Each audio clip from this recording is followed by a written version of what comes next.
ಸರ್ವ ಸದಸ್ಯರು ಈ ಒಂದು ಸಭೆಯಲ್ಲಿ ಒಂದು ದಿವಸದ ವಿಚಾರ ಸಂಕಿರಣ ಮಾಡಬೇಕು ಅಂತ ಹೇಳಿ ಕಾರ್ಯಕ್ರಮ ನಿಗದಿಯಾಗಿತ್ತು. ಈ ಒಂದು ವೇದಿಕೆಗೆ ಮುಖ್ಯ ಅತಿಥಿಗಳಾಗಿ ಸಂಘಟನೆ ಹಿರಿಯ ಮುಖಂಡರಾದ ಜಂಗಪ್ಪ ಅವರು, ಜಿಲ್ಲಾ ಸಂಚಾಲಕ ಆನಂದ್ ಅವರು, ಸಂಘಟನಾ ಸಂಚಾಲಕರಾದ ನಮ್ಮ ಬಾಡಿಯಂತರ ಕೋಟಪ್ಪ ಅವರು, ಈ ನಮ್ಮ ಚಿಲ್ಕಟ್ಟ ತಾಲೂಕಿನ ಜಿಲ್ಲಾ ಸಂಘಟನಾ ಸಂಚಾಲಕರಾದ ಚಲಪತಿ ಅವರು, ಆಮೇಲೆ ನಮ್ಮ ಚಿಂತಾಮಣಿಯ ವೆಂಕಣ್ಣ ಅವರು, ರಾಮಣ್ಣ ಅವರು, ಈ ಒಂದು ಚಿಲ್ಕಟ್ಟ ತಾಲೂಕಿನ ಹಿರಿಯ ಮುಖಂಡರು ಇಷ್ಟೊಂದು ಚೆನ್ನಾಗಿ ಭಾಷಣ ಮಾಡಿದ್ರು, ಒಳ್ಳೆಯ ವಿಚಾರಗಳನ್ನ ತಿಳಿಸ್ಕೊಟ್ರು. ಉಜ್ಬೂರು ದೇವರಾಜರು, ನಮ್ಮ ಚಿಕ್ಕಬಳ್ಳಾಪುರ ತಾಲೂಕು ಸಂಘಟಕರಾದ ಪಿಳ್ಳಪ್ಪ ದೊಡ್ಡಗನಹಳ್ಳಿ ನರಸಿಂಹಪ್ಪ ಅವರೇ, ಹಾಗೆಯೇ ವೇದಿಕೆಯಲ್ಲಿ ಮತ್ತೆ ಬಾಗೇಪಲ್ಲಿ ಸರ್ವ ಸದಸ್ಯರ ಸಭೆ, ಆ ಸಭೆಯಲ್ಲಿ ನಮ್ಮ ಎಲ್ಲರೂ ನರಸಿಂಹಯ್ಯ ಅವರು ಸಂಘಟನೆ ಸುಮಾರು 6 ವರ್ಷಗಳಿಂದ ಸಂಘಟನೆ ಮಾಡುವ ಪ್ರಯತ್ನ ಅವ್ರನ್ನ ಸಂಚಾಲಕರಾಗಿ ಆಯ್ಕೆ ಮಾಡಿದ್ರು.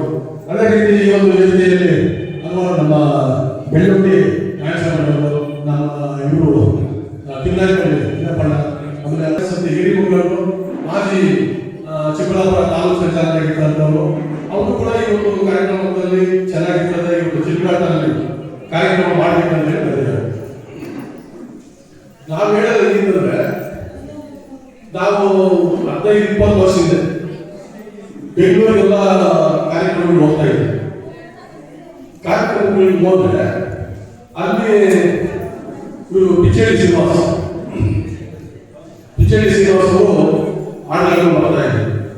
ಈಗ ಸಮಾಜ ಕಲ್ಯಾಣ ಸಚಿವರು ಎಸ್.ಸಿ. ಮಾದೇವರು ಅವರು ಗೆಸ್ಟ್ ಆಗಿ ಬಂದಿದ್ರು.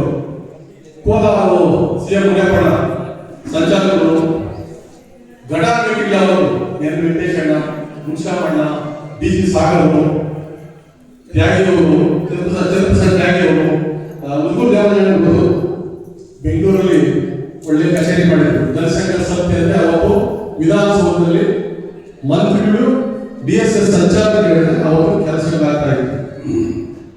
ಹಂಗಿರುವಾಗ ಅವತ್ತು 20 ವರ್ಷದಿಂದ ಪಿಚಡಿ ಶ್ರೀನಿವಾಸ್ ಜಾನಪದ ಕನ್ನಡದಲ್ಲಿ ಅಧ್ಯಕ್ಷರಾಗಿದ್ದರು. ಲಾಸ್ಟ್ ಟೈಮ್ ಅವರು ಕನ್ನಡದಲ್ಲಿ ಗೊಲ್ಲಳ್ಳಿ ಸುಬ್ರಹ್ಮಣ್ಯ, ಇನ್ನೊಂದು ಗೊಲ್ಲಳ್ಳಿ ನಾರಾಯಣಸ್ವಾಮಣ್ಣ, ಆಮೇಲೆ ನಾಲ್ಕು ಆನಂದ್ ಅವರು, ಎಲ್ಲ ಒಳ್ಳೆ ಆಟಗಳು ಅವರು ಆಡ್ತಾ ಇದ್ದ ಹೆಂಗಿತ್ತಂದ್ರೆ, ಜನ ಈ ನಮ್ಮಲ್ಲಿ ನೋಡಿ ರಾಜ್ಯಗಳಿಂದ ಬರ್ತಾರೆ, ಅವರು ಆಡ್ತಾ ಇದ್ರೆ ಕನ್ನಡ ಆಡಲು ಕಪ್ಪು ಮನುಷ್ಯರು, ನಾವು ಕಪ್ಪು ಮನುಷ್ಯರು, ಈ ಮಣ್ಣ ಕರೆಯುವುದಲ್ಲ,